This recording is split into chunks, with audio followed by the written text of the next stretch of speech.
अध्याय 5। अर्जुन बोले, हे कृष्ण, आप कर्मों के त्याग की प्रशंसा कर रहे हैं और फिर योग द्वारा कर्मों को करने की भी। इन दोनों में से जो एक मेरे लिए ज्यादा अच्छा है वही आप निश्चित करके मुझे कहिए। श्री भगवान बोले, संन्यास और कर्म योग ये दोनों ही श्रेय हैं, परम की प्राप्ति कराने वाले हैं, लेकिन कर्मों में संन्यास की जगह योग द्वारा कर्मों का करना अच्छा है। उसे तुम सदा सन्यासी ही जानो, जो ना घृणा करता है और ना इच्छा करता है। हे महाबाहु, द्वंद्वता से मुक्त व्यक्ति आसानी से ही बंधन से मुक्त हो जाते हैं। संन्यास अथवा सांख्य को और कर्म योग को बालक ही भिन्न भिन्न देखते हैं, ज्ञानमन नहीं। किसी भी एक में ही स्थित मनुष्य दोनों के फलों को समान रूप से पाता है। सांख्य से जो स्थान प्राप्त होता है वही स्थान योग से भी प्राप्त होता है। जो सांख्य और कर्म योग को एक ही देखता है वही वास्तव में देखता है। संन्यास अथवा त्याग, हे महाबाहु, कर्म योग के बिना प्राप्त करना कठिन है, लेकिन योग से युक्त मुनि कुछ ही समय में ब्रह्म को प्राप्त कर लेते हैं।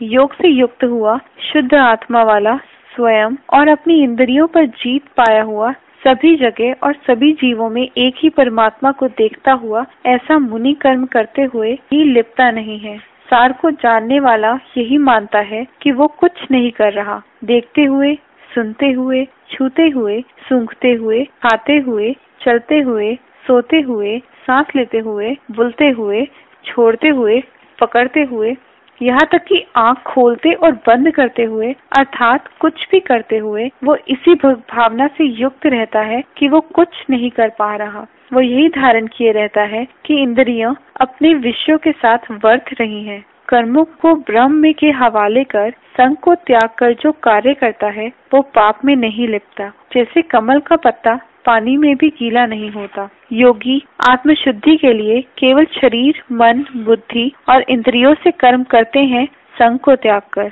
कर्म के फल का त्याग करने की भावना से युक्त होकर योगी परम शांति पाता है, लेकिन जो ऐसे युक्त नहीं है, इच्छा पूर्ति के लिए कर्म के फल से जुड़े होने के कारण वो बंध जाता है। श्री भगवान बोले, सभी कर्मों को मन से त्याग कर देही इस 9 दरवाजों के देश मतलब इस शरीर में सुख बसती है। ना वो कुछ करती है, ना कुछ करवाती है। प्रभु ना तो कर्ता होने की भावना की और ना कर्म की रचना करते हैं, ना ही वे कर्म का फल से संयोग कराते हैं। यह सब तो स्वयं के कारण ही होता है। ना भगवान किसी के पाप को ग्रहण करते हैं और ना किसी के अच्छे कार्य को। ज्ञान को अज्ञान ढक लेता है, इसलिए जीव मोहित हो जाते हैं।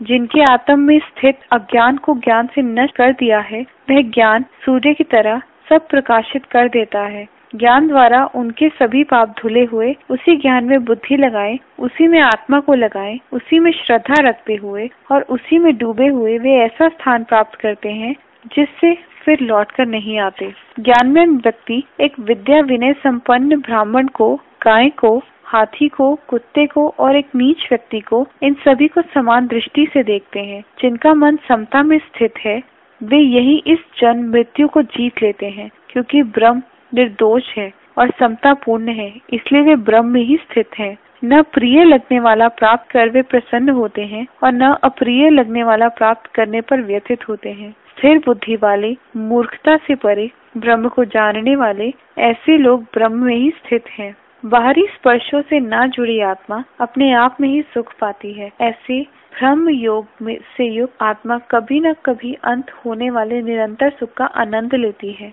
बाहरी स्पर्श से उत्पन्न भोग को दुख का ही घर कहा जाता है और शुरू और अंत हो जाने वाले ऐसे भोग, हे कौन्ते, उनमें बुद्धि लोग रमा नहीं करते। यहाँ इस शरीर को त्यागने से पहले जो काम और क्रोध से उत्पन्न वेगों को सहन कर पाने में सफल हो पाए, ऐसे युक्त नर सुखी है। जिसकी अंतरात्मा सुखी है, अंतरात्मा में ही जो तुष्ट है और जिसका अंतःकरण प्रकाश में है, ऐसा योगी ब्रह्म निर्वाण प्राप्त कर ब्रह्म में ही समा जाता है। ऋषि जिनके पाप क्षीण हो चुके हैं, जिनकी द्वंद्वता छिन्न हो चुकी है, जो स्वयं की ही तरह सभी जीवों के हित में रमे हैं, जो ब्रह्म निर्वाण करते हैं, काम और क्रोध को त्यागे, साधना करते हुए अपने चित्त को नियमित किए, आत्मा का ज्ञान जिन्हें हो चुका है, वे यहाँ होते हुए भी ब्रह्म निर्माण में स्थित है। श्री भगवान बोले, बाहरी स्पर्शों को बाहर कर अपनी दृष्टि को अंदर की ओर भ्रुवों के मध्य में लगाए, प्राण और अपान का नासिकाओं में एक सा बहाव कर इंद्रियों, मन और बुद्धि को नियमित कर, ऐसा मुनि जो मोक्ष प्राप्ति में ही लगा हुआ है, इच्छा, भय और क्रोध से मुक्त, वह सदा ही मुक्त है। मुझे ही सभी यज्ञों और तपों का भोक्ता, सभी लोगों का महान ईश्वर और सभी जीवों का सुहृद जानकर शांति को प्राप्त करते हैं।